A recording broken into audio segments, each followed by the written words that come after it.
era un varón, era un varón de Dios y temeroso de él, apartado del mal. Eh, Cuando empezó a tener sus calamidades. Ya. Hermana Diana, auméntele. Bueno, como decía, ¿no? Era un varón perfecto, ¿no? Y cierto día se le presentaron a Dios, bueno, unos hijos de Dios, dice, ¿no? Y también Satanás, y le dice, Dios le dice a Satanás, ¿no?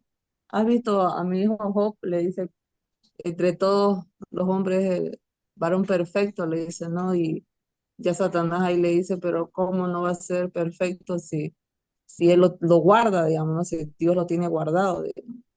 Y de ahí empieza, ¿no? Que le dice que, bueno, empieza a tentarlo Satanás, ¿no? Pero le dice Dios que no lo toque a él, digamos, que toque, o sea, todas las demás cosas, pero no a él, ¿no? Y de ahí empieza ya la calamidad de Job, ¿no? Que él tenía 10 hijos y de la nada, ¿no? En un día a otro, como se dice, lo pierde todo.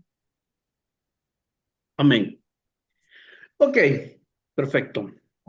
Vamos a ver ahora, entramos en materia. ¿Cuál es la historia del libro de Job? La narrativa de Job se sitúa en un tiempo antes de la existencia de la nación de Israel. Yo creo que tome muy en cuenta esto. La historia de Job, la historia de Job se sitúa antes de que exista Israel. Ezequiel capítulo 14, del 14 al 20, a ver, pueda darme lectura, hermana.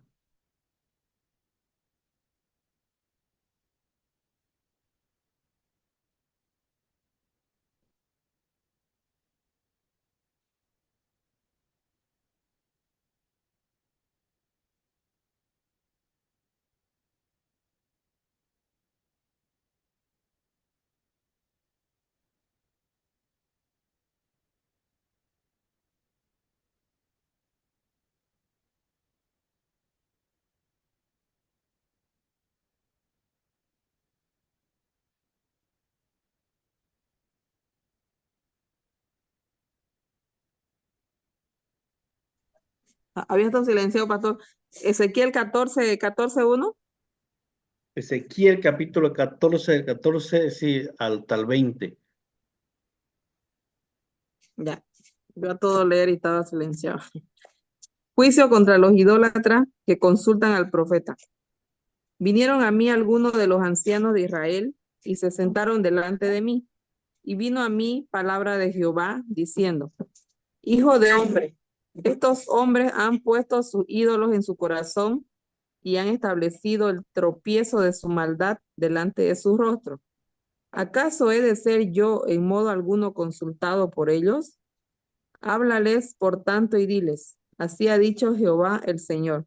Cualquier hombre de la casa de Israel que hubiere puesto sus ídolos en su corazón y establecido el tropiezo de su maldad delante de su rostro, y viniera el profeta, yo Jehová responderé al que viniere conforme a la multitud de sus ídolos, para tomar a la casa de Israel por el corazón, ya que se han apartado de mí todos ellos por sus ídolos.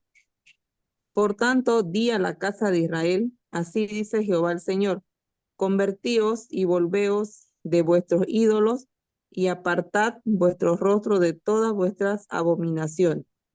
Porque cualquier hombre de la casa de Israel y de los extranjeros que moran en Israel, que se hubiera apartado de andar en pos de mí y hubiere puesto sus ídolos en su corazón y establecido delante de su rostro el tropiezo de su maldad, y viniera el profeta para preguntarle por mí, yo Jehová le responderé por mí mismo, y pondré mi rostro contra aquel hombre y le pondré por señal y por escarmiento y lo cortaré de en medio de mi pueblo y sabré que yo soy Jehová. Y cuando el profeta fuera engañado y hablare palabra, yo Jehová engañé al tal profeta y extenderé mi mano contra él, y lo destruiré de en medio de mi pueblo Israel.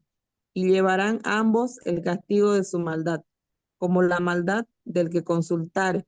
Así será la maldad del profeta, para que la casa de Israel no se desvíe más de en pos de mí, ni se contamine más en todas sus rebeliones, y me sean por pueblo, y yo les sea por Dios, dice Jehová el Señor. Ya. Sigo. Leyó de Ezequiel 14, del 14 al 20. Ay, no, del 1 al 11. Yo lo leo. No.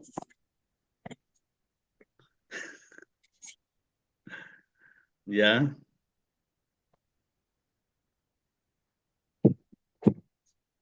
Si estuviera en medio de ellos estos tres varones, Noé, Daniel y Job, Ahí está. ellos, Ahí mire. Yo quiero eso. Les decía, la narrativa de Job, luego va a seguir leyendo Rudy. La narrativa de Job se sitúa antes de la nación de Israel. Entonces, ¿quién nos quiere decir esto? A ver, si la historia de Job se narra antes de la nación de Israel, ¿qué nos quiere decir esto?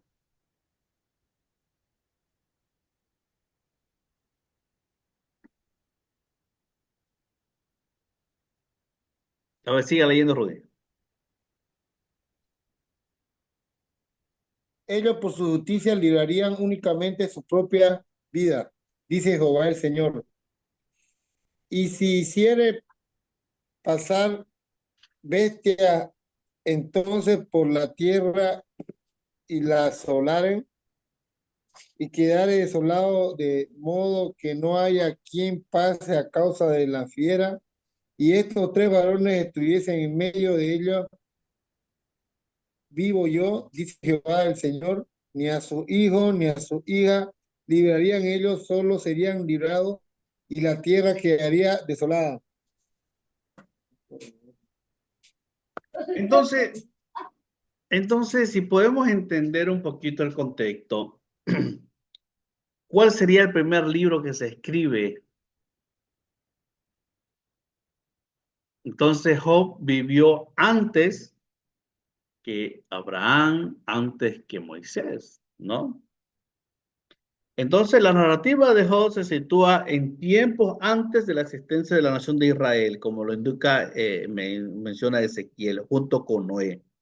Como un hombre fiel de la antigüedad, en los tiempos de Job se contaba la riqueza sobre la base del número de ganado y siervos que se poseía, más que el dinero que raramente se usaba en el mundo antiguo. Los amigos de Job, los enemigos de Job, los caldeos, los aldeos y caldeos, se remontan a los antiguos ancestros de Israel. El tipo de sacrificio menciona en la historia 42:8 parece ser una forma muy antigua en los mismos y en los requeridos después de los sacerdotes de Israel.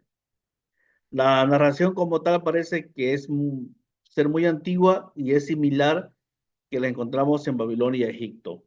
Entonces esta historia de Job es muy antigua, más antigua que el mismo Israel, ¿no? Entonces, antes de que Dios escogiera a Abraham y a Lot, antes que Dios le dijera a Abraham, vete de tu tierra y tu parentela y voy a hacer de tu una nación grande, y luego ya se desata la historia, ya estaba el libro de Job. Ya Job ya había hecho la historia, ya Job había vivido muchos años, ¿no? Es imposible decir con exactitud la época en que fue escrito este libro. Los académicos discuten fecha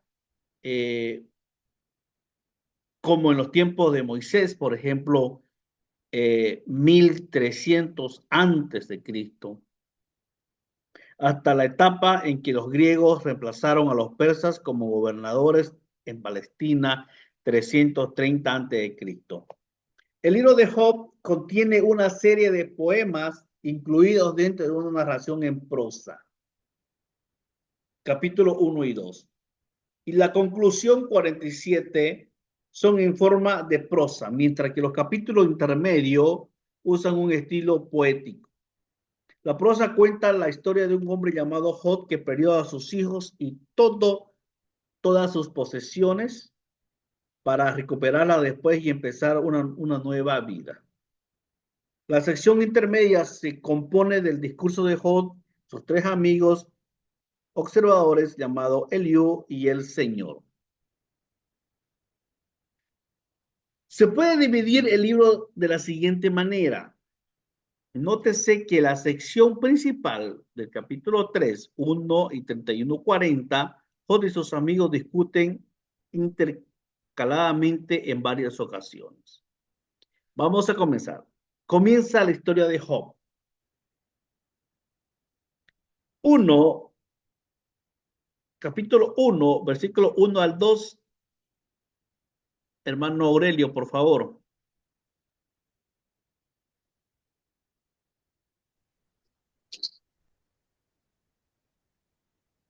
Buenas noches, pastor. Capítulo 2. 1, del 1 al 2. Amén. Dice así, Job capítulo 1. Hubo en tierra de Uz un varón llamado Job, y era este hombre perfecto, directo, temoroso de Dios y apartado del mal. Y le nacieron 7 hijos y 3 hijas. Su hacienda era 7,000 ovejas, 3,000 camellos, 500 yuntas de bueyes y 500 asnas y muchísimos criados. Y era aquel varón más grande que todos los orientales. Palabra de Dios. Ok. El libro comienza destacando la personalidad justa de Job, su riqueza y sus esfuerzos para agradar a Dios. En el cielo vinieron a presentarse delante de Jehová los hijos de Dios, Satanás o el Satán, el acusador entre ellos. Es Dios quien comienza el proceso al llamar la atención de Satanás sobre Job. El diablo sugiere que Job sirve a Dios porque éste le ha rodeado de bendiciones. Dios le dice a Job, oye, Satuco, ¿no has visto a mi siervo Job? Que no hay otro más justo que él en la tierra, apartado del mal. Y Satuco le dice, claro, pero ¿cómo no te va a servir si es que vos lo has bendecido? A ver, quítale todo lo que tiene, vamos a ver si te sirve. Entonces, Dios da permiso a Satanás para actuar con ciertas limitaciones, ¿no? Puedes tocar todo menos su cuerpo. Y es ahí cuando empiezan las cosas. Por ejemplo, a ver, 2:13, hermana Diana, 2:13. Ya, Capítulo 2, pues. 2:13. Así se sentaron con él en tierra por 7 días y 7 noches, y ninguno le hablaba palabra, porque veían que su dolor era muy grande. Mire, el dolor de Job era sumamente grande. Dios da permiso a Satanás para actuar con ciertas limitaciones. Entonces usted una serie de calamidades a Job, que pierde su riqueza y sus hijos. Job, sin embargo, no pecó ni atribuyó a su despropósito alguno. Mire, en horas, en días, el hombre justo, el hombre más rico de esa historia, de ese tiempo, llamado Job, se queda sin nada. Pierde todo. Entonces, eh, y aquí vemos algo importante de que Dios le da permiso, ¿no? Muchas veces Dios da permiso para que el diablo podamos tener mucho sufrimiento externos, pero muchas veces no internos, ¿no?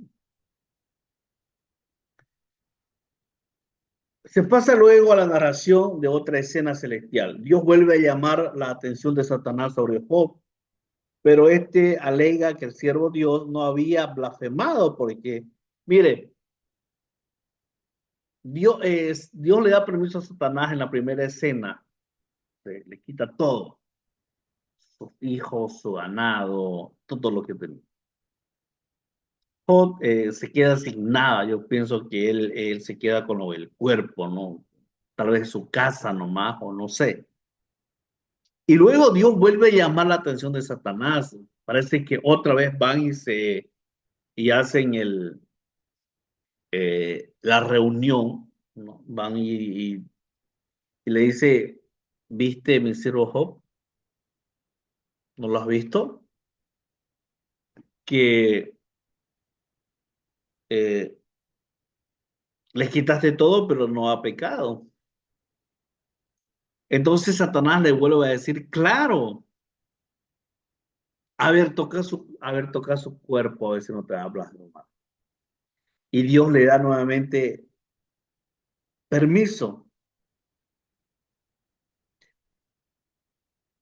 Dice, toca su hueso y carne y verás si no blasfema contra ti en tu misma presencia, las palabras de Satanás. Dios le da permiso para que le toque su salud, pero que le conserve la vida. Mire, oiga, no entendemos los designios de Dios. No entendemos. Le dice, puedes tocar su salud. Verás qué vas a hacer con su salud. Una enfermedad, no sé. Pero no vas a tocar su vida. Que sufra, pero que no muera. Satanás hiere a Job con una terrible enfermedad. Hasta la mujer de Job incita a este renegar de Dios, pero no lo logra. Mire, cómo es, ¿no? Ni aún así, mire, de todos los hijos, todo lo que él había perdido, Dios, Satanás preservó la vida de la mujer, ¿no? Y la mujer viéndolo a Job en esas condiciones, dice que le dio una sarna, algo en el cuerpo, una sarna, que Job se rascaba con una lata, como un rallador, se rascaba y luego se sentaba en la ceniza y los perros lamían su cuerpo para calmar un poco ese dolor y esa picazón que Job tenía. Entonces la mujer viéndolo así le dice, oiga, ¿usted qué te pasa? Blasfemá en nombre de Dios y moriste de una vez. No, mire, y aún así, Job le responde, desnudo vine a este mundo y desnudo me voy a ir. Sea bendito el nombre de Jehová. ¿Cuántas veces hemos pasado nosotros estas calamidades? Y lo primero que decimos es, Señor, ¿por qué? ¿Por qué a mí? Y mire, solamente en estas desgracias quedó Job solo y Dios. La demás gente se le fue. La mujer le dice, oiga, sos un tonto, blasfema el nombre de Dios y morite de una vez, que estás ahí, manteniendo tu integridad. ¿Sabe qué? Y Job no negoció sus valores y principios. Job no negoció sus principios y valores. Ahora vamos al primer ciclo de debates. Llegan sus amigos. Job tenía 3 amigos. Elifaz, Temanita Bildad Suita y Sofar Naamatita.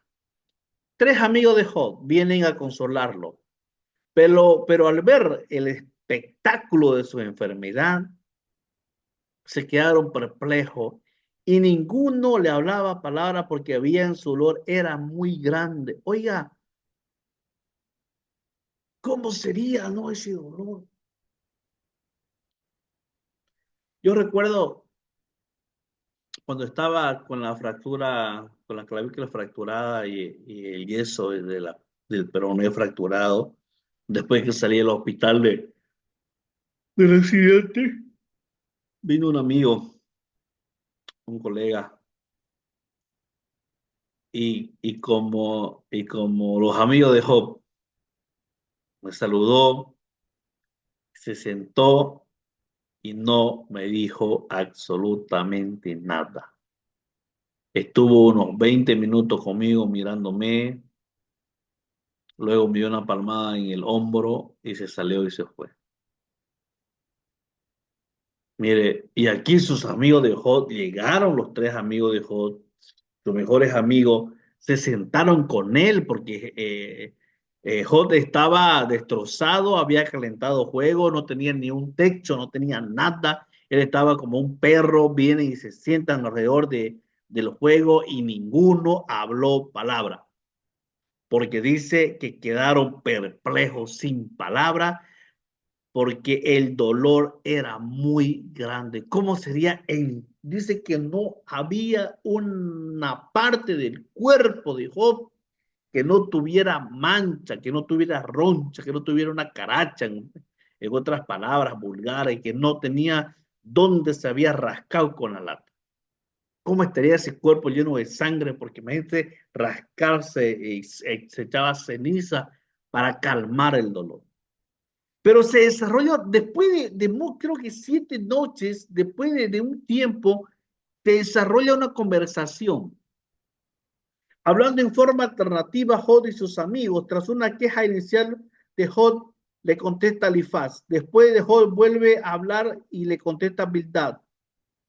3 veces hablan los amigos de Job y este le contesta. Finalmente aparece el relato de Eliú, que no había sido mencionado antes. A continuación, a grandes rasgos, las reacciones de los amigos de Job ante sus quejas. Vamos a ver, a tratar de entender un poco esta conversación.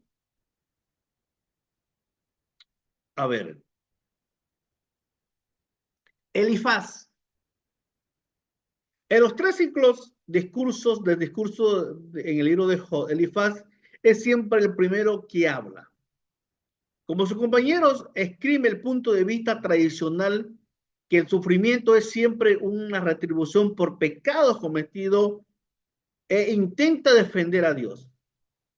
Mire, el primer amigo habla y defiende, y la postura de este Elifaz es que las consecuencias del pecado las sufrimos nosotros. O sea, él dice, todo lo que te está pasando, querido Job, es porque has cometido algún pecado o porque estás en pecado. Y trata de defender a Dios. Yo creo que, bueno, él le dice eso. Vamos a ver. 4, del 1 al 21, hermana Diana.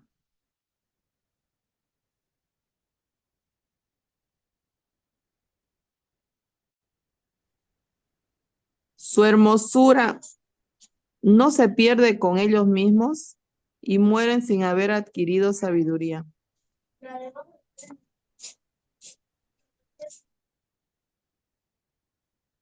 Job 4, del 1 al 21.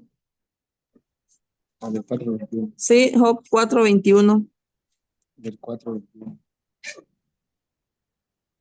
Del 4:21. 4:21. También. Y el 4. Capítulo Dale. 4. Versículo 4:21.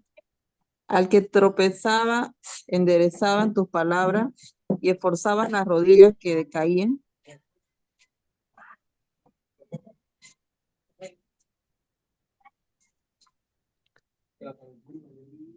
Entonces, No, no. No, no. ¿me entendió qué está leyendo? No, pero está bien, eso dijo usted, ¿no ves? Cuatro, eso dijo, ¿no ves? Job, capítulo 4, versículo 1 hasta el 21. Ah, del 1 hasta el 21. Sí, se lo leo. Ya, a ver. Elifaz reprende a Job. Entonces respondió Elifaz temanita y dijo, si probaremos a hablarle, te será molesto, pero ¿quién podrá detener las palabras? He aquí, tú enseñabas a muchos y fortalecías las manos débiles. Al que tropezaba, enderezaban tus palabras y esforzabas las rodillas que decaían. Mas ahora que el mal ha venido sobre ti, te desalientas y cuando ha llegado hasta ti, te turbas. ¿No es tu temor a Dios tu confianza? ¿No es tu esperanza la integridad de tus caminos? Recapacita ahora, qué inocente se ha perdido y en dónde han sido destruidos los rectos. Como yo he visto, los que harán iniquidad y siembran injuria, la ciegan. Perecen por el aliento de Dios y por el soplo de su ira son consumidos. Los rugidos del león y los bramidos del rugiente y los dientes de los leoncillos son quebrantados. El león viejo perece por falta de presa y los hijos de la leona se dispersan. El asunto también me era a mí oculto, mas mi oído ha percibido algo de ello. En imaginaciones de visiones nocturnas, cuando el sueño cae sobre los hombres, me sobrevino un espanto y un temblor que estremeció todos mis huesos. Y al pasar un espíritu por delante de mí, hizo que se erizara el pelo de mi cuerpo. Paróse delante de mis ojos un fantasma, cuyo rostro yo no conocí. Y oí que decía, ¿será el hombre más justo que Dios? ¿Será el varón más limpio que el que lo hizo? He aquí, en sus siervos no confía y notó necedad en sus ángeles, cuanto más en los que habitan en casas de barro, cuyos cimientos están en el polvo y que serán quebrantados por la polilla. De la mañana a la tarde son destruidos y se pierden para siempre sin haber quien repare en ellos. Su hermosura no se pierde con ellos mismos y mueren sin haber adquirido sabiduría.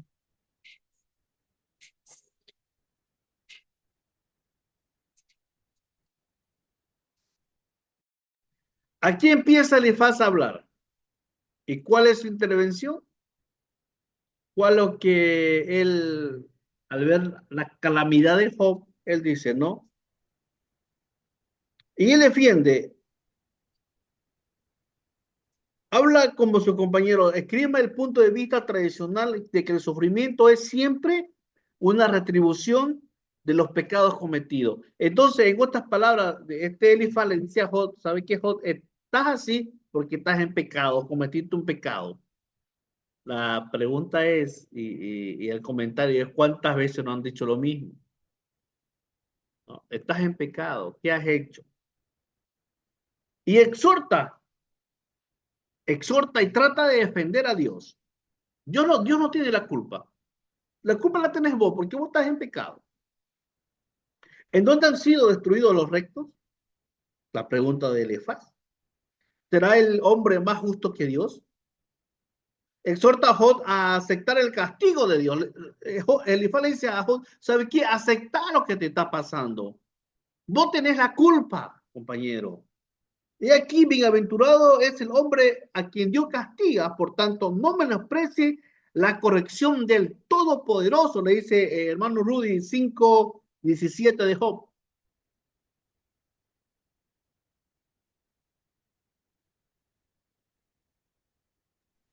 ¿5 del 1 al 17 o solamente el 17, pastor? Solamente 17. He aquí, bienaventurado es el hombre a quien Dios castiga. Por tanto, no menosprecéis la corrección del Todopoderoso. ¿Sabe qué?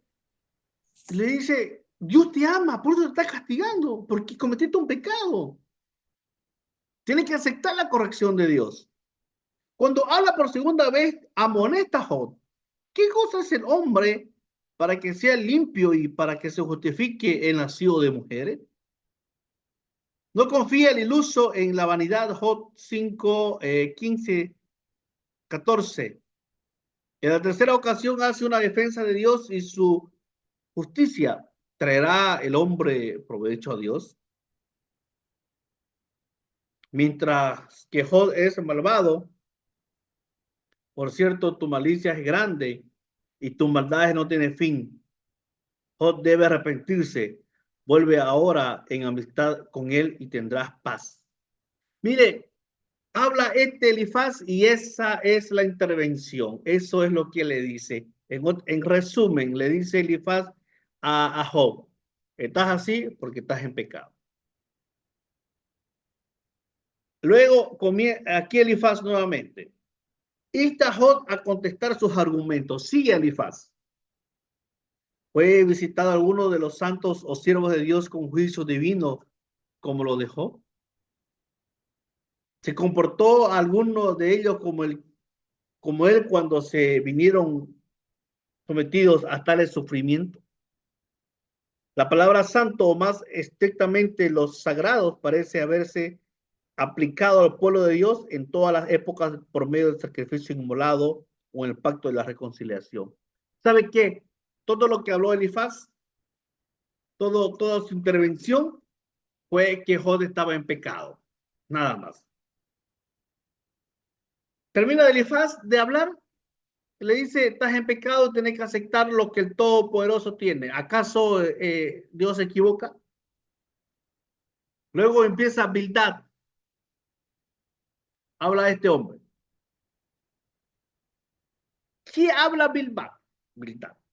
Buscando explicaciones por los sufrimientos de Job, Job lo mira y él trata de buscar el por qué estaba su amigo así. Bildad habla en 3 ocasiones. Vamos a ver. En la primera ocasión parece encontrar la clave en los pecados de los hijos de Job. Mire, interesante, ¿no? Elifaz lo achaca a Job que está en pecado. Vos estás en pecado y tenés que aceptar la corrección del Todopoderoso. Empieza el otro amigo, le toca a vos, Bildad. En la primera ocasión aparece como que él había encontrado el por qué su amigo estaba así. ¿Y a dónde se va? Que sus hijos habían cometido pecado y él estaba pagando. ¿Acaso torcerá Dios el derecho y pervertirá el Todopoderoso la justicia? Si tus hijos pecaron contra él, él los echó en el lugar de su pecado. Job 8, del 3 al 4, hermano Aurelio.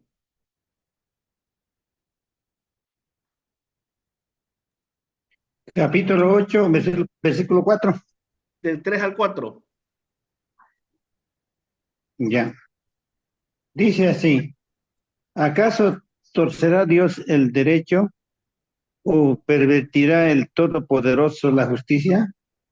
Y tus hijos pecaron contra él y él los echó en el lugar de su pecado. Palabra de Dios. Mire, lo achaca a sus hijos. En otras palabras, vos no pecaste, Job. Vos estás bien. Los que pecaron fueron tus hijos. Esa es la primera intervención. Ahora viene la segunda intervención.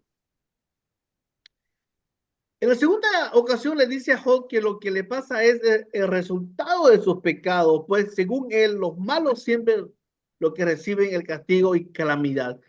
Aquí le dice, en la primera le dice, ¿sabes qué, Job? Fueron tus hijos los que pecaron. En la segunda intervención le dice, ¿sabes qué, Job? Pensándolo bien, es tu pecado. Son las consecuencias de tu pecado, por eso estás así. Ciertamente la luz de los impíos será apagada, sus pasos vigorosos serán acortados. La red será echada a sus pies, una trampa le aguarda en la senda, de todas las partes lo asombrarán temores. La enfermedad roerá su piel, al rey de los espantos será conducido, no tendrá hijo ni nieto en su pueblo. Ciertamente, tales son las moradas del impío, y este será el lugar del que no conoció a Dios. Mire, en la primera intervención, Bildad le dice el pecado de tus hijos. En la segunda intervención, él le dice, son tus pecados, botas en pecado. Y en la tercera intervención, habla de la insignificancia de Job ante la grandeza de Dios. ¿Sabe qué? Le dice, por último, Job, vos sos nada al lado de Dios. ¿Qué te estás quejando? ¿Cómo pues se justificará el hombre para con Dios? Ni las estrellas son limpias delante de sus ojos, cuanto menos el hombre, que es un gusano. Vamos a hablar de los dos primeros amigos. El primer amigo, Elifaz, dice de lo que le estaba pasando a Job era consecuencia de su pecado y vas a aceptar lo que el Todopoderoso te está dando. Habla Bildad, le dice, habla en 3 ocasiones. La primera le dice, ¿sabe qué? Estás así por el pecado de tus hijos. Luego vuelve a hablar y le dice, ¿sabe qué? Mejor pensándolo bien, estás así por tus pecados. Las consecuencias de tus pecados te están llevando así. Y la tercera le dice, ¿sabe qué? Sos un gusano. No sos nada. O sea, que te estás quejando. Luego entra Sofar. En sus 2 discursos, Sofar acusa a Job de hipocresía y maldad. Mire, ya este ya fue la tuca. En el primero le dice, Dios te ha castigado menos de lo que tu iniquidad merece. ¿Sabe qué? En otras palabras le dice, ¿sabe qué, Job? Esto que te está pasando no es nada a lo que vos te mereces. Vos te mereces más. Job 11:6, hermano Ruby, 11:6.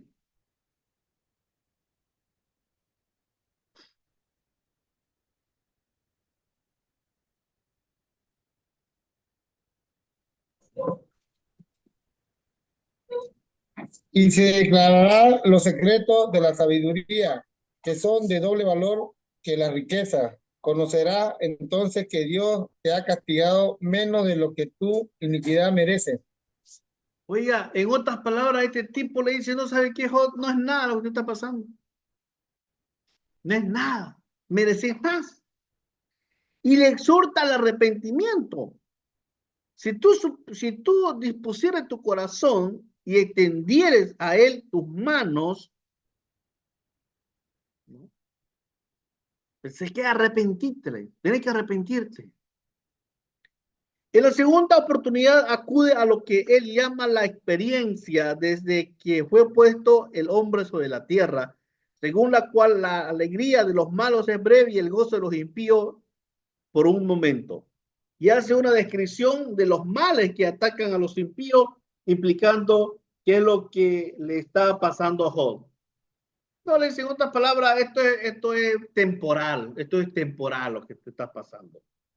Después de los intercambios de Job y sus amigos, estos se callan. Después de algunas palabras se callan, no sabiendo qué decir. Cesaron de responder a Job por cuanto él era justo en sus propios ojos.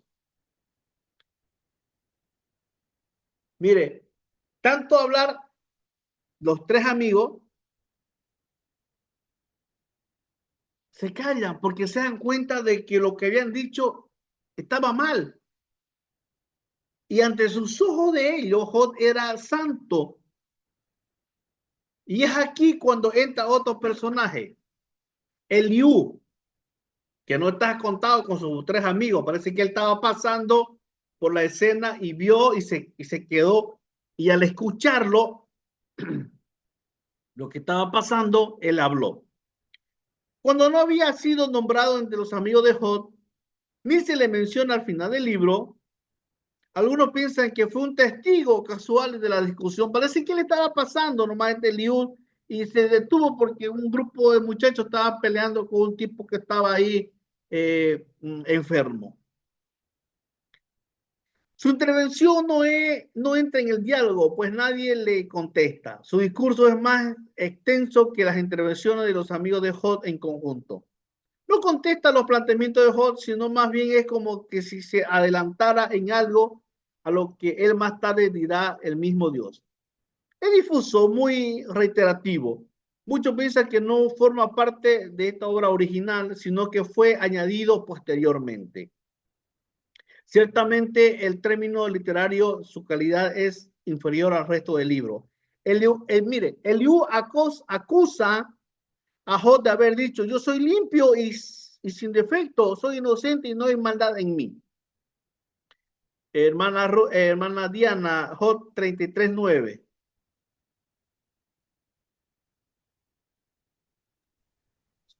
Ya. Yo soy limpio y sin defecto, soy inocente y no hay maldad en mí. Pero la verdad es que Job había dicho, si yo me justificaré, me condenaría mi boca si me dijere perfecto, esto no me haría inicuo. Mira, a ver, Job 9:20, sigue leyendo, hermana.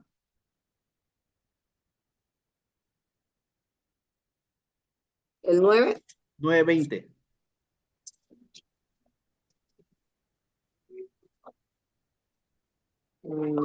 Ya. Si yo me justificare, me condenaría mi boca. Si me dijere perfecto, esto me haría inicuo. Mire, Eliú le dice, ¿sabe qué, Job? Vos dijiste esto. Soy perfecto, soy limpio, no tengo nada. Pero Job no dijo eso. Job dijo 9:20. Pero acierta en señalarle la dignidad que Dios le había dado a los hombres. Mire, en resumen, estos tres amigos lo acusan a Job. Luego, a Eliud nadie le contesta, nadie le dice nada, no contesta las preguntas de Job, por el contrario, le hace un asociero muchas instituciones que se le ponen en dificultades. Job se da cuenta de lo inadecuado de su actitud, se arrepiente de ella. Yo conozco todo lo que puedes, yo hablaba lo que no entendía. De oídas le había oído, mas ahora mis ojos te ven. Por tanto me aborrezco y me arrepiento en polvo y cenizas. Dios se enoja contra los amigos de Job, pero les perdona cuando éste ora por ellos. Los familiares de Job vienen y le ayudan económicamente. El siervo de Dios termina su vida felizmente sano, con el doble de las riquezas que antes tenía y con 7 hijos y 3 hijas. Murió viejo y lleno de días. Hermana Diana, 3 amigos hablan de Job, cada uno pone sus posesiones, por qué Job estaba pasando, aparece otro y le dice, ¿sabe qué? Vos dijiste que sos limpio y no tenés nada. ¿Qué, qué le parece? ¿Cómo puede usted aportar a esta conversación?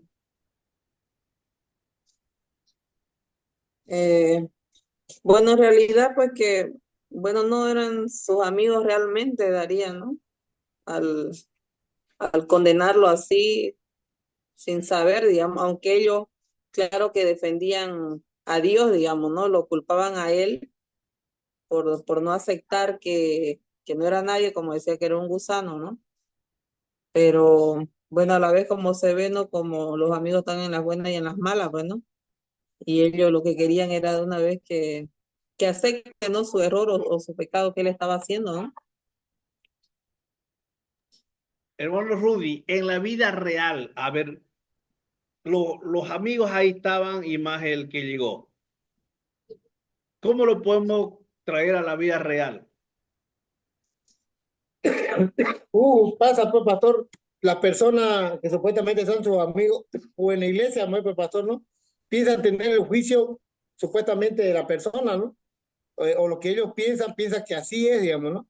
Ellos hasta aseguran, digamos, no, estos son así, es así, que yo tengo razón, que vos sos así, digamos, sin saber, digamos, la persona qué es lo que está pasando, ¿no? Hermano Aurelio, ¿qué más podemos hablar de esta conversación de los tres amigos dentro del mundo actual? Y viendo la realidad como este hombre perfecto, hombre justo, sabiendo de que era temoroso a Dios, él siempre estaba pendiente de Dios, buscando cada mañana, quizás diciendo, mi hijo tal vez pecaron, o quizás pensando de Dios que algo no fallara, ¿no? Pero al mismo tiempo, viendo lo que hemos visto de que en este tiempo muchos pastores hacen mucho esfuerzo por sus hijos, por sus espirituales, ¿no? Pero no lo ejecutan, que quizás esperan, digamos, que se preparen, tampoco ejecutan, pero viendo de que hay mismo diablo, ¿no? Le dice, bueno, a ver, si vos la aguantas, le prueban su fe de un hombre espiritual, ¿no? O también un hermano o pastor que puede ser en este tiempo, sabiendo que a ver cómo es su parte espiritual, se practica o lo que dice va a cumplir, ¿no? Y en otras palabras, digamos, alguna prueba que ocurre, primeramente que viene, dice, algo ha hecho, ¿no? Pero no es así, pero muchas veces esas pruebas pueden venir no solamente porque él quería, sino por los hermanos que quizás no lo practican, porque ora por esas personas, no lo obedecen, quizás puede venir de esas formas que puede llegar a recibir la prueba como este Job que ha pasado, porque era un hombre recto, perfecto, temoroso de Dios, sabía Dios que él no va a blasfemar y muchas cosas que aún en la vida que estaba viviendo decía, bueno, y maldecía el día que nació, ni siquiera que él abrió la boca que maldeciera a Dios en momentos difíciles, ¿no?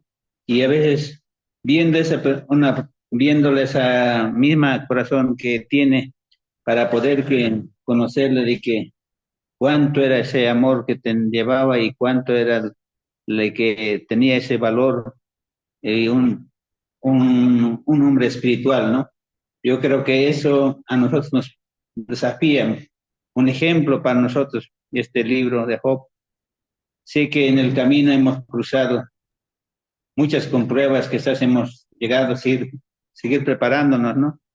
Y eso nos da un aliento para que nosotros estar firmes en el camino del Señor. Esa parte yo entendí, pastor. Yo creo que sacando un resumen de esta conversación de los tres amigos de Job y el testigo que aparece luego, es una vida, es un ejemplo que vivimos a diario, ¿no? Muchas veces somos juzgados o nosotros juzgamos a la gente, a los hermanos, a la sociedad, sin saber el trasfondo, el porqué, ¿no? Estaba escuchando hace un tiempo una prédica donde un hermano se había desviado, había caído en el alcoholismo y todo, ¿no?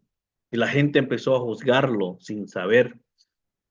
Resulta que este hermano estaba luchando y había salido de las drogas, había salido del alcoholismo, muchos años en las calles.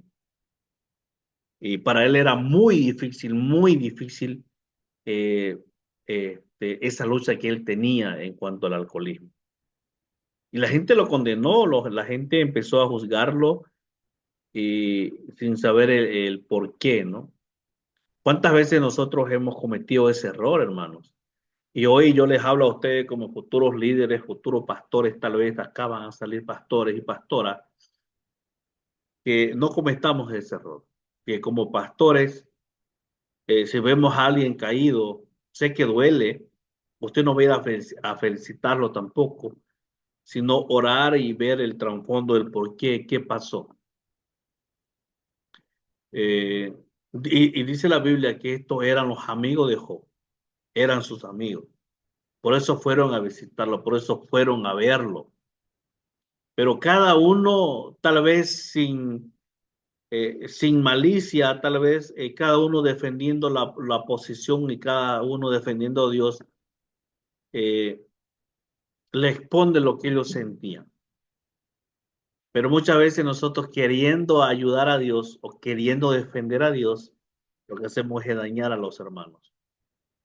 Más bien oremos al Señor cuando en un momento tengamos algo conflicto en nuestras iglesias, en nuestra familia, que nos ayude Dios y que nos dé la libertad y que nos dé el espíritu de discernimiento para poder emitir un juicio, ¿ya?